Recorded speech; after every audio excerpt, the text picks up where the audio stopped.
আসসালামু আলাইকুম বন্ধুরা, আশা করি আপনারা সকলেই ভালো আছেন। আমিও ভালো আছি আলহামদুলিল্লাহ। আমরা গত এপিসোডে দেখেছি মানুষ হিসাবে গড়ে তুলুন। এই এপিসোডগুলোর প্রথম এপিসোডে আমরা দেখতে পেরেছি একটি সুন্দর মানুষ হিসাবে গড়ে তোলার উপায়। আজকে আমরা তার দ্বিতীয় পর্বে চলে এসেছি। আজকে এই দ্বিতীয় পর্বের মূল কথা হচ্ছে অতীত ফিরে আসবে না। তো চলুন শুরু করি আমাদের মূল কথা। অতীত ফিরে আসবে না, মনে রাখবেন অতীত ফিরে আসবে না।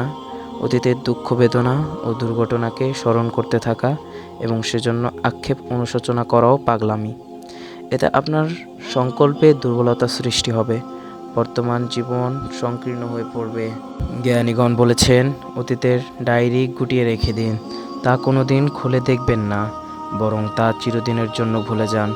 যা চলে গেছে তা চিরদিনের জন্য চলে গেছে, আপনি স্মরণ করলেই সে আর ফিরে আসবে না। আপনার কোনো দুশ্চিন্তা বা পেরেশানি তাকে পুনরায় ফিরে আনতে পারবে না। আর অতীত মানে বিলীন, অতীত মানে অস্তিত্বহীন। অতীত নিয়ে বিভোর থাকার রোগে আক্রান্ত হবেন না। যা হারিয়েছেন তার পেছনে পড়বেন না।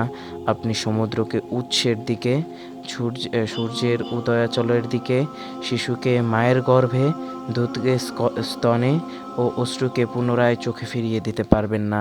অতীতের ছায়ায় বসবাস করা, সর্বদা অতীতকে স্মরণ করা, অতীতের আগুনে জ্বলতে থাকা অত্যন্ত দুঃখজনক। অতীত নিয়ে অতিরিক্ত ভাবা বর্তমানকে ধ্বংস করার নামান্তর। মহান আল্লাহ পবিত্র কোরআনে অতীতের বিভিন্ন সম্প্রদায় ও তাদের কার্যকলাপের বর্ণনা দিয়ে গিয়ে বলেছেন, তিলকা উম্মাতুন কদ খালাত, ওরা ছিল এমনই এক জাতি যা অতীত হয়ে গিয়েছে, অর্থাৎ ওই সব সম্প্রদায়ের ব্যাপার চুকে গেছে।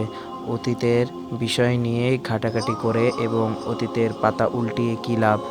অতীত নিয়ে বিভোর থাকা ব্যক্তির উপমা ওই ব্যক্তির ন্যায় যে পেশায়কৃত আটাকে বারবার পিষতে থাকে বা চেরা লাকড়িকে আবার চিরতে থাকে। যারা অতীত নিয়ে উদাস ও কান্নাকাটি করে তাদের ব্যাপারে পূর্ববর্তীগণ বলেছেন, তোমরা মৃতদেরকে কবর থেকে বের করে এনো না। আমাদের সমস্যা হচ্ছে আমরা বর্তমানের ব্যাপারে অক্ষম, অপরাগ, অতীতের সাথে আদেশপ্রাপ্ত জড়িত। আমরা বর্তমানে সুরম্য অট্টালিকা ফেলে রেখে অতীতের ধ্বংসপ্রাপ্ত কেল্লার জন্য বিলাপ করি, অথচ মানব জাতি ও জিন জাতি সকলে মিলে একত্রে হলেও অতীতকে ফিরিয়ে আনতে সক্ষম হবে না। মানুষ পিছনে দেখে না, বাতাস সামনে বয়, পানি সম্মুখে প্রবাহিত হয়, কাফেলা এগিয়ে চলে। এ জীবনের ধারা। তবে আপনি কেন এর বিপরীত করবেন? বন্ধুরা, আপনাদের সাথে আমরা আছি অনেক সময় ধরে। এরকম আরও জীবন সংক্রান্ত বিষয় পেতে আমাদের চ্যানেলটিকে সাবস্ক্রাইব করে রাখুন। ধন্যবাদ।